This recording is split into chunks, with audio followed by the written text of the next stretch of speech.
The orbital station above Delta Centauri shimmered like a crown of silver in the void, an intersection of humanity's ambition and alien elegance.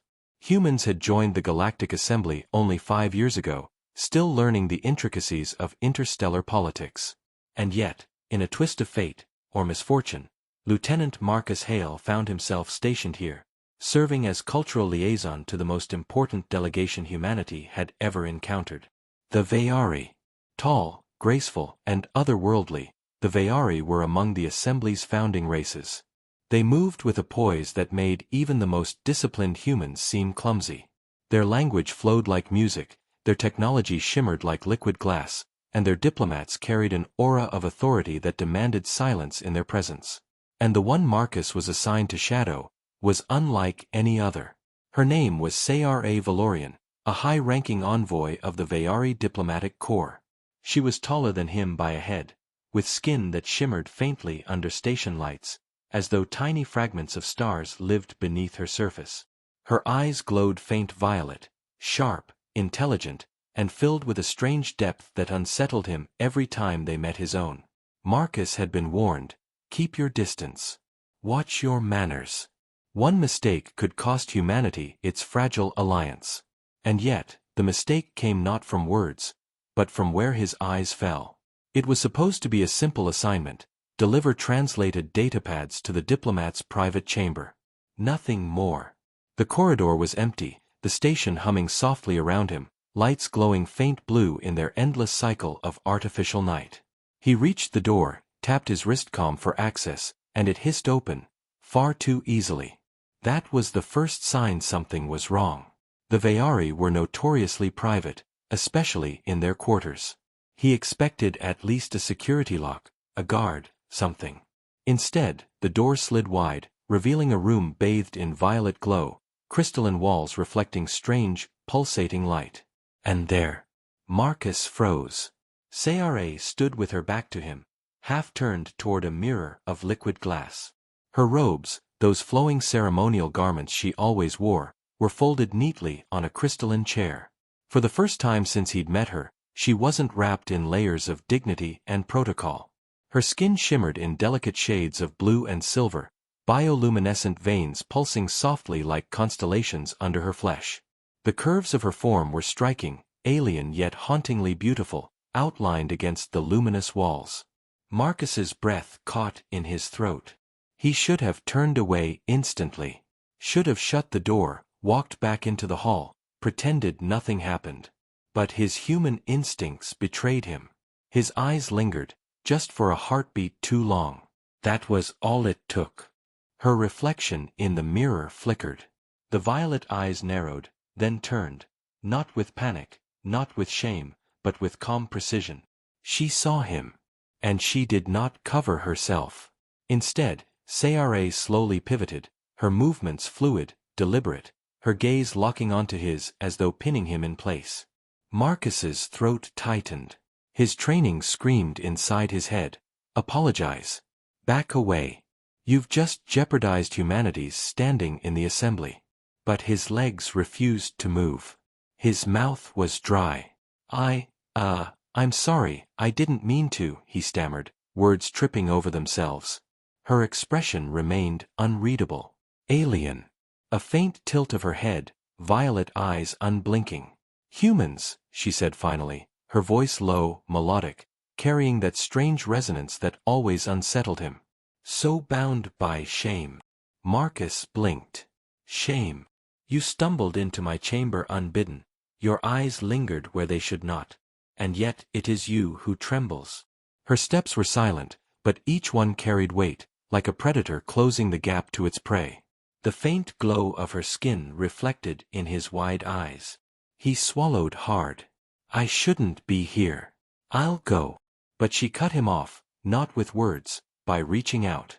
Her hand, long-fingered and elegant, touched his chin, lifting his gaze to hers. The warmth of her skin was startling, pulsing faintly with that same bioluminescent rhythm. You have seen me, Sayara said softly. And yet you avert your gaze, as though the sight were forbidden. Tell me, human, why? Marcus's mind spun. He wanted to retreat, to escape the crushing intensity of her stare. But some deeper instinct rooted him there. Because it's private, he managed, voice hoarse. Because it wasn't my place. A faint smile tugged at the corner of her lips, strange, predatory, and almost amused. Fascinating, she whispered. Among the Veari, the body is truth. We do not hide what is natural. But humans, her violet gaze pierced deeper. You build walls even against yourselves. Her hand lingered for a moment, then dropped. She circled him, her presence overwhelming, her words like silk and steel entwined. Perhaps, she continued, this shame is why your kind hungers so desperately. Why you chase the stars with such ferocity. Always hiding, always yearning. Marcus's heart pounded in his chest. He felt exposed, not because he had seen her, but because she was dissecting him with words sharper than any blade. The silence stretched, heavy, electric. Finally, she stopped in front of him again, eyes locked on his. You will not speak of this, she said. Not a threat, not a request. A command. He nodded quickly. Of course. I swear it. But instead of stepping back, Sarah leaned closer. So close he could feel the warmth radiating from her skin, could see the faint shimmer of alien patterns etched across her collarbone. Good, she murmured. Because now, Lieutenant Marcus Hale, you are part of something far larger than you realize. And with that, the alien diplomat, still unrobed, unflinching, stepped past him, the door hissing shut behind her as though nothing had happened. Leaving Marcus alone, shaken, and with the crushing realization that his life, and perhaps humanity's fate, had just changed forever. Sleep did not come easily to Marcus Hale that night. He lay in his quarters aboard the orbital station, staring at the curved ceiling where artificial constellations glimmered faintly. His body was exhausted, but his mind churned. The image of Sarah Valorian, unveiled, unflinching, her violet eyes boring into him, replayed again and again. Every instinct told him he had made the worst mistake of his life. Humanity's position in the assembly was fragile, and one whisper of scandal could tear it apart. Yet instead of fury, instead of diplomatic outrage, Sarah had studied him, tested him. Her words haunted him most. Now, you are part of something far larger than you realize. What did she mean? The next morning, duty offered no reprieve. Marcus was summoned to the Veari delegation chamber, a crystalline hall filled with alien light. The walls shifted with hues of violet and silver, as though alive, and at the far end, Sarah stood surrounded by aides. She was robed once more in the flowing garments of her station, every inch the untouchable diplomat. And yet, as her glowing eyes swept across the room, they paused on Marcus. Just long enough for him to feel the weight of memory. Lieutenant Hale, she called, her voice carrying effortlessly. All heads turned. The other human officers in the chamber stiffened. Marcus swallowed his unease and stepped forward. Yes, Envoy Valorian, walk with me. The words were not a request. She was already moving, her robes flowing like liquid shadow as she left the chamber. Marcus hurried after her, heat prickling the back of his neck under the stares of humans and aliens alike. The corridor they entered was quiet, the hum of the station loud in the silence. Sarah did not speak at first, her strides graceful and deliberate. Marcus followed, his thoughts a storm. Finally, she broke it. You are troubled, she said simply. Marcus hesitated. I'm trying not to be. Her head tilted, that strange alien gesture he was slowly learning to recognize as curiosity. Why conceal it? You humans always mask your truths. He exhaled sharply. Because last night, I saw something I shouldn't have. And because I don't know if it will destroy my career, or worse, our alliance. Sarah stopped suddenly, turning to face him. The violet glow of her eyes was intense, almost too much to look at. Do you think I would allow one man's wandering eyes to shatter a treaty between species? Marcus froze. Wouldn't you? The faintest curve touched her lips. Not a smile, Something more dangerous. No, Lieutenant. But I would use it. As I am using it now. A chill ran through him. What do you mean? She stepped closer, lowering her voice until it was only for him. You were tested, Marcus Hale. And you revealed more than you realize. His mouth went dry. Tested? Yes. She circled him slowly, her voice calm, analytical. When you saw me unveiled, your instincts battled one another. You wished to look, but you feared the consequence. You wished to retreat, but you froze in place. And when I questioned you, you clung to your human notion of privacy. Marcus bristled. That's not just a notion. It's respect. Is it? Her eyes gleamed. Or is it fear of truth? He clenched his jaw, struggling to keep his composure. We cover ourselves because our bodies are personal, intimate. That doesn't mean we're afraid. Sarah leaned in, her voice a silken whisper. And yet you trembled. His breath hitched. The silence stretched, heavy. Then, unexpectedly, she stepped back and folded her hands in her sleeves. Fascinating, she murmured. I find your contradictions enlightening. Marcus frowned. So this was all just an experiment. In part, she admitted. But it is also more. Do you understand, Lieutenant Hale, what is at stake here? My people do not trust yours. Many within the assembly believe humans are reckless, undisciplined, dangerous. And you think me staring at you half-dressed is going to change that? Her eyes softened, just slightly. It already has. Marcus's pulse quickened. How? Sarah's gaze held his, unflinching. Because when faced with temptation and shame, you did not act as many thought you would. You did not lunge, you did not lie, you did not boast. You stood there, exposed, honest, and afraid. She paused, her tone sharpening. Fear, Lieutenant, is not weakness. It is proof of restraint. Proof of awareness. That is what your species must learn to wield, if you are to survive among us. Marcus didn't know whether to feel insulted or honored. So, I passed your test.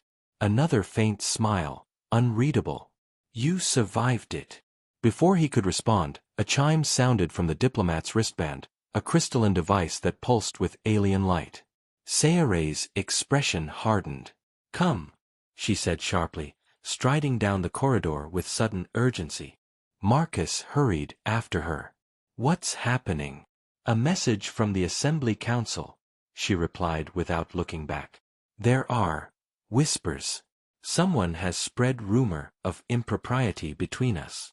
His blood ran cold. What? That's not. Her hand lifted, silencing him. Truth is irrelevant. Perception is power. If this rumor spreads unchecked, it will be used to weaken both our delegations. Marcus's stomach knotted. Of course. He had feared personal disgrace. But now, the stakes were far greater. An interstellar scandal, one that could unravel fragile treaties. Sarah's gaze flicked to him, sharp as a blade. You are entangled now, Marcus Hale. Your every move will be watched. Your every word, weighed. He swallowed hard. So what do we do? For the first time, her lips curved into something unmistakable. A smile. We give them something far more dangerous than rumor, she said softly. We give them truth. Marcus's heart pounded as he followed her toward the council chamber. He didn't know what game she was playing, what trap she was laying, or what future awaited him. But he knew one thing for certain. From the moment he stepped into her chamber, Sarah Valorian had chosen him. And whatever test had begun was only just unfolding. The council chamber was alive with voices when Marcus and Sarah entered. The great crystalline hall glimmered with shifting light, every wall pulsing faintly with alien radiance. Delegates from a dozen species filled the seats, scaled creatures with molten eyes, feathered diplomats with translucent wings, towering giants wrapped in armor like shells. And among them, the humans, stiff in their dark uniforms, shoulders squared, faces drawn. But all those alien eyes turned as one when Sarah strode into the chamber, her robes flowing like shadows of liquid glass. Marcus followed at her side, acutely aware of every glance, every whisper. Already, the rumor was spreading. The human officer was seen in the diplomat's private chamber. The envoy allowed him too close. Impropriety. Scandal. Proof of humanity's lack of discipline. Marcus felt the weight of it pressing down on him, squeezing his lungs. Sarah did not falter. She stepped onto the central dais, her violet eyes flashing in the crystalline light. "Delegates," she said, her voice carrying like music across the chamber, "before you cast judgment upon shadows, let us speak of truth." The hall fell into silence. Marcus stood behind her, every muscle tight. He wanted to disappear, to melt into the floor. But instead, Sarah lifted one elegant hand toward him. "This human," she said, her voice sharp as crystal, "has been accused of impropriety, of crossing boundaries that do not belong to him, of weakness." A low murmur rippled through the chamber. Marcus's throat went dry. Then Sarah's voice cut through, clear and unyielding. "But I tell you this, Lieutenant Marcus Hale has shown a quality many of your kind dismiss in humanity. Restraint." Gasps. Murmurs. The chamber lit with sudden energy. Marcus blinked in shock. Restraint. Sarah's eyes swept across the delegates. "Yes. He entered my chamber by accident, and what he saw could have been misused, twisted, exploited. But instead, he did what so few of your kind expect humans to do. He bowed his head. He admitted fault. He did not lie, did not claw for power, did not take what was not his."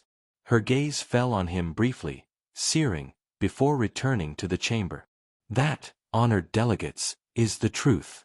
And that truth is why I will not allow a shadow of rumor to poison what we are building here." Silence. Then, slowly, the hall erupted in argument. Some species murmured agreement, intrigued. Others hissed dissent, feathers rustling, claws tapping. Marcus heard words: deception, weakness, dangerous. The human ambassador, a broad-shouldered man named Admiral Kincaid, rose from his seat, face pale but resolute. "Envoy Valorian," he said firmly, "we appreciate your defense. But I must insist that humanity has nothing to hide. Lieutenant Hale is a decorated officer. He would never dishonor his post." "Of course he wouldn't," a reptilian delegate hissed, voice dripping with sarcasm. Yet still, the whispers spread. Sarah's expression hardened.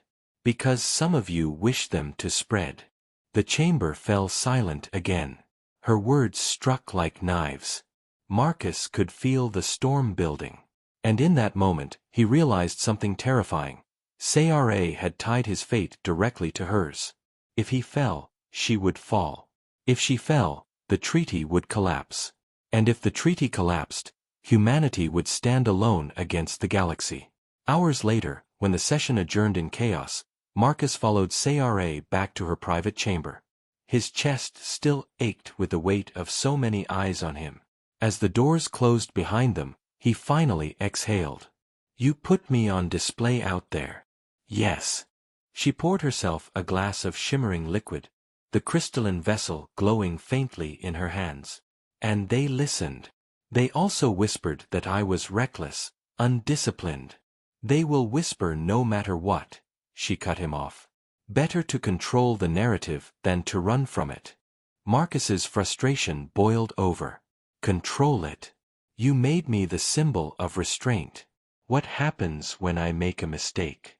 When I can't live up to whatever image you painted?" Sarah turned, her violet eyes sharp. "Then you learn. Or you break. Those are your choices." The words stung. Marcus opened his mouth to snap back, but stopped, because beneath her severity, there was something else in her gaze. Not cruelty, not dismissal, but expectation. Like a teacher testing a student. Like a predator sharpening its prey. Like a partner choosing whether he was strong enough to stand beside her. Marcus's breath caught. "Why me?" he asked quietly. Sarah tilted her head. "Because you did not run." His heart pounded. I froze. Freezing is not running. Her lips curved faintly. "It means you faced what was before you, even when it terrified you. That, Lieutenant Hale, is humanity's greatest strength. You endure." The silence between them grew heavier, charged with something unspoken. Marcus's eyes flicked to her. The shimmer of her skin, the glow in her eyes, the alien grace of every movement. And for a moment, he felt that same pull he had in her chamber. The danger, the allure, the magnetic gravity of her presence. He tore his gaze away. "If I'm going to survive this, I need your help." Her smile deepened, predatory, knowing. "And if we are to survive this, I will need yours." That night, Marcus did not return to his quarters. Instead, Sarah insisted he remain in her chamber. "The whispers will grow," she said. "Let us give them truth worth fearing." He sat across from her at a crystalline table, the alien drink glowing faintly between them. She questioned him about humanity, about modesty, about shame, about loyalty. He answered as best he could, aware that every word might be dissected, analyzed, used. But beneath the politics, something else stirred. When their eyes met, there was no council, no scandal, no treaty. There was only the echo of that first forbidden moment, when he had seen her unveiled, and she had chosen not to turn away. 4 hours, they spoke. Not as diplomat and soldier. Not as alien and human. But as two beings caught between duty and something far more dangerous. And as the station lights dimmed into artificial night, Marcus realized with a shiver of certainty. The scandal was no longer rumor. It was truth. And it was only just beginning. The storm broke 3 days later. Marcus had known it was coming. The whispers in the assembly had sharpened into accusations, then into venom. Now the opposition had bared its teeth. The chamber was filled to bursting, every delegate tense, every eye fixed on Sarah and Marcus as they stood at the center dais. A towering delegate of the Draxan Confederacy slammed his clawed hand against the crystalline floor. "This alliance is a farce," he roared, his voice echoing. "Your human officer is already compromised. How can we trust a species that cannot control its own instincts?" Murmurs of agreement rippled. The words reckless, undisciplined, primitive filled the air. Marcus felt every gaze burning into him. He wanted to shout, to defend himself, but he held his tongue. He had learned. Sarah's lessons whispered in his ear. Restraint. Endure. Beside him, Sarah lifted her chin, her violet eyes blazing. "Enough," she said, her voice slicing through the chaos. But before she could continue, another delegate hissed from the shadows. "We have proof. Visual feeds. The human in your chamber." Gasps. The walls lit with crystalline projection, displaying grainy security footage. Marcus entering Sarah's private quarters. The chamber erupted in uproar. Marcus's chest went cold. This was it. The evidence. The scandal turned truth. Then Sarah did the unthinkable. She stepped forward, her robes flowing like living flame, and said clearly, "Yes. He entered my chamber. Yes. He saw what none of you were meant to see." Silence fell like a blade. Marcus's heart plummeted. "She's sacrificing me." But then she turned, her glowing eyes locking on the chamber. And he did not falter. The hall stirred, confused. He did not take, did not lie, did not lash out. He stood his ground against temptation and shame. He revealed the core of humanity, restraint in the face of chaos, honesty in the shadow of fear. Her gaze swept like fire across the delegates. "Is that not what we demand of one another? That we stand firm when all the galaxy watches? That we hold to honor even when the void tempts us to fall?" The chamber murmured, divided. The Draxan slammed his claws again. Words. Empty words. Humans are weak. Then test us.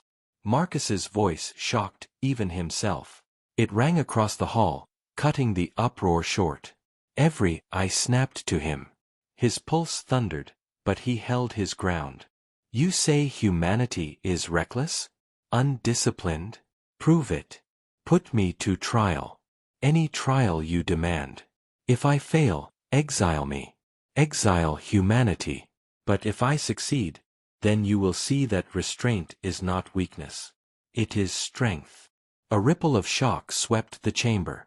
Even Sayare blinked at him, her lips curving faintly, not in mockery, but in approval. The Draxan sneered. Very well. Let the human face trial by ordeal. The ordeal came quickly. A trial in the zero-gravity void, a corridor of shifting crystalline constructs designed to test agility, endurance, and discipline. The challenge was not to reach the end fastest, but to reach it without breaking a single rule. No shortcuts. No brute force. The Draxan had designed it to humiliate him. To prove that humans would stumble, lash out, or cheat. Marcus floated at the entrance, his heart hammering, the eyes of the galaxy on him.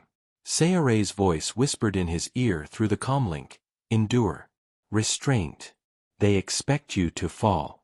Show them you will not. He took a breath, and entered. The trial was merciless. Shifting walls closed around him, glowing beams forced him to contort and twist in painful silence. Every instinct screamed to push harder, to force his way through. But he remembered Sayare's lessons. Not brute strength. Not recklessness. Patience. Precision. Restraint. He slowed. He focused. His movements grew controlled, deliberate, each choice calculated. He ignored the burning in his muscles, the fire in his lungs. He endured. Minutes bled into hours. His body screamed. But he pressed on, one measured breath at a time. And when at last he emerged from the crystalline gauntlet, drenched in sweat, floating steady, he had broken no rule. The chamber exploded with uproar. Sayare was the first to speak. Her voice carried triumph. You demanded proof. You demanded truth. There it is. Humanity endures. Humanity restrains. Humanity rises. Marcus hung there, gasping, staring at her. She was radiant, violet eyes alight with fire. And in that moment he knew, he had not just survived. He had changed something. Even the opposition could not deny what they had witnessed. Grudgingly, the Draxan lowered his head. The human has passed. A roar of voices followed, some outraged, some awed. But it was enough.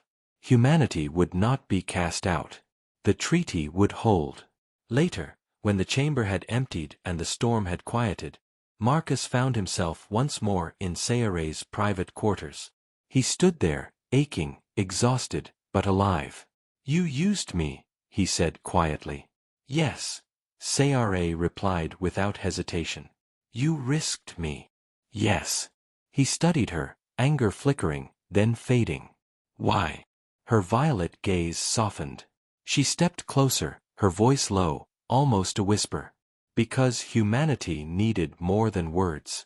They needed proof. And I needed someone who could endure. Her hand brushed his cheek, light, deliberate. The same touch she had given him on that first night, but now it burned differently. And you did, she murmured. Marcus swallowed hard. The distance between them felt fragile, charged. And what about us? A faint smile curved her lips. Ah.